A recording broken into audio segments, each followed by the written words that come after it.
안녕하세요. 문학캐스터 레몬입니다. 오늘 함께 읽을 작품은 김정한 작가의 모래톱 이야기입니다. 살다 보면 오랫동안 잊히지 않는 일이 있습니다. 내가 할 수 있는 일이 있지 않았을까? 하고 후회하기도 하고요. 그때로 돌아간다면 하고 아쉬운 상상을 하기도 하죠. 이 소설의 서술자 역시 그랬어요. 낙동강 근처의 모래톱, 조마의 섬에서 일어난 이야기를 눈으로 보고 생생하게 느꼈지만 20년이 지나서야 이야기를 쓸 수 있었죠.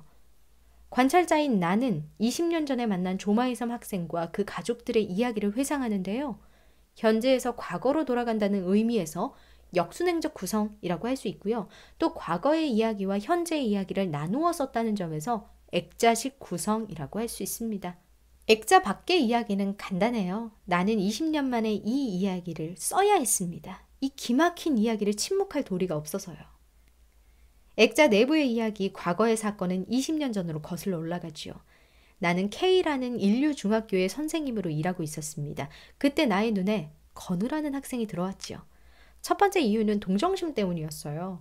건우는 조마의 섬에서 나룻배를 타고 통학하는 학생이었어요. 아우, 아침마다 배를 타고 얼마나 힘들었겠어요. 게다가 아버지마저 안 계시다고 하니까 나는 마음이 찡해졌죠.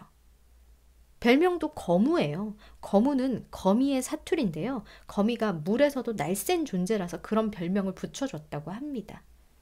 사실 조마의 섬은 실제 있는 섬의 이름은 아니고요. 낙동강 하구에 있는 부산 사하구의 을숙도가 배경이라고 합니다. 지금의 을숙도야 낙동강 하구뚝으로 연결돼 있어서 왔다 갔다 할 수 있지만 예전에는 그렇지 않았는데요. 조마의 섬도 마찬가지였습니다. 꼭 배를 타야 했죠. 나가 아이를 눈여겨본 두 번째 이유는 그 아이가 쓴 장문 때문이었어요. 내용이 끔찍했죠. 조마의 섬에 내력이 적혀 있었습니다. 예전에 모래가 밀려서 된 땅, 조마의 섬은 일제강점기에는 억울하게 일본 사람의 소유가 되었다가 해방 후에는 어떤 국회의원의 명의로 둔갑이 됐다가 그 뒤에는 유력자 앞으로 넘어가게 됐습니다. 여기서 유력자는 권세와 돈이 있는 사람을 가리켜요. 즉 그곳에 사는 사람과 관련 없이 소유자가 멋대로 뒤바뀌고 있다는 내용이었죠. 아이답지 않게 날카롭고 또 누군가를 저주하는 듯한 글이었어요. 나는 그걸 깊이 마음속에 담아두지요.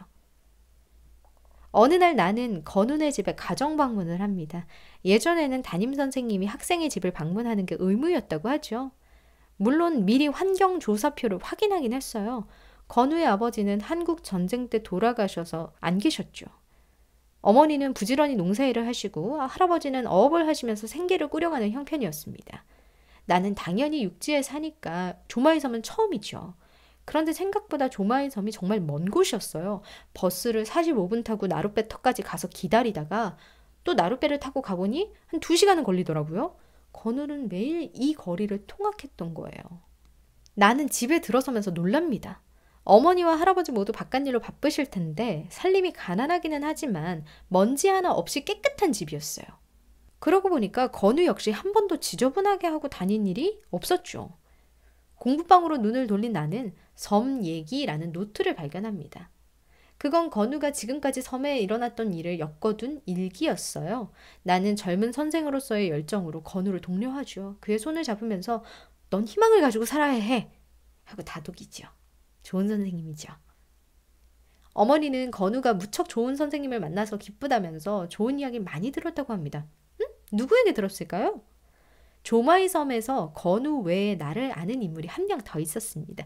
바로 윤춘삼 씨였죠. 윤춘삼 씨는 행동파였는데요. 부당한 일을 당하면 참지 않습니다. 큰 집까지 다녀왔죠. 여기서 큰 집은 교도소의 은어예요. 그렇다고 윤춘삼 씨가 무슨 흉악한 죄인은 아니었어요. 그가 교도소에 갔던 이유는 나쁜 일을 저질러서가 아니라 국가의 결정에 반대하다가 빨갱이로 낙인 찍혔기 때문이에요. 한때 국가가 멋대로 조마의 섬을 한센병 환자의 거주지로 정하고 환자들을 이주시키겠다는 결정을 한 적이 있었거든요. 국가의 일방적인 결정에 윤춘삼 씨가 분노한 거죠. 사실 선생님인 나도 교도소에 다녀온 적이 있어요. 정확히는 나오지 않지만 한국전쟁 때 어떤 혐의를 받고 육군 특무대에 갇혔죠. 아마도 윤춘삼 씨처럼 폭력적인 국가의 권력에 저항했을 가능성이 크겠죠. 윤춘삼 씨는 가정 방문을 마치고 돌아가려던 나를 불러 세우고 갈바세 영감과 함께 술을 마시며 한참 동안 섬 이야기를 들려줍니다. 여기서 갈바세 영감은 건우의 할아버지예요. 두 어르신은 그동안 힘있는 자들이 얼마나 조마이 섬을 괴롭혔는가를 토로하며 분노를 표현했죠.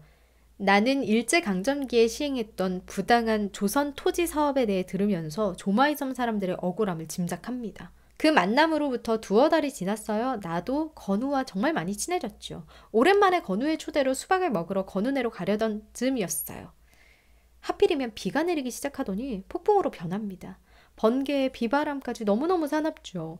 낙동강이 불어넘치면 피해가 크기 때문에 소방대원과 경찰관이 벌써 근처를 지키고 있었습니다. 피해는 오직 조마이 섬의 몫이었어요. 육지에 있는 사람들은 조마이 섬에서 빠져나오는 수박이나 호박이 떠내려가는 것을 구경하죠. 나는 진짜 좋은 선생님이었습니다. 건우와 건우네 가족들이 걱정돼서 섬에서 가까운 쪽으로 막 달려가요. 우연히 점납해들에게 조마이 섬이 위험하다는 이야기도 들었죠. 여기서 점납해가 뭐냐면요. 홍수에 떠가는 물건을 건지는 패거리를 가리키는 거예요.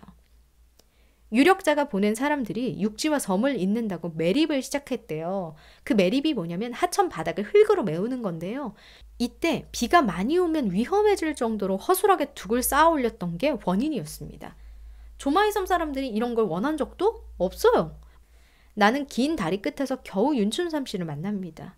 나는 건우네 안부부터 묻죠. 다행히 목숨을 잃은 사람은 없대요. 목숨은 모두 건졌는데 갈바세 영감이 살인죄로 붙잡혀서 경찰서에 끌려갔다고 합니다. 갈바세 영감처럼 고든 분이 그럴 리가 없잖아요. 알고 보니 이것도 허술하게 쌓은 둑이 문제였어요. 물이 불어나서 둑이 터지면 사람들이 한꺼번에 목숨을 잃을 수 있거든요. 지혜로운 갈바세 영감은 미리 둑의 결함을 눈치챘고요. 둑을 무너뜨리려고 했대요. 그런데 갑자기 깡패 같은 사람들이 몰려와서 그걸 막았다는 거예요. 한시가 급했던 갈바세 영감은 젊은이를 밀치면서 화를 냈죠. 이 개같은 놈아! 사람의 목숨이 중하냐? 내 놈들의 욕심이 중하냐? 그런데 이때 불행하게도 젊은이는 물에 휩쓸려서 목숨을 잃었고요. 갈바세 영감은 옥살이를 하게 됩니다. 나의 고백으로 시작된 이야기는 조마이 섬에 사는 억울한 민중들의 이야기로 마무리됩니다. 조마이 섬의 주민들을 지키려던 건우 할아버지는 감옥에 갔고요. 조마이 섬에는 군대가 들어옵니다. 힘 있는 사람들이 저지른 폐악은 슬그머니 감추어지고 피해자의 목소리는 사라졌죠. 이 작품은 이렇게 현실적인 결말을 통해서 권력의 횡포를 해결하는 일이 얼마나 힘든지 보여주고 있습니다.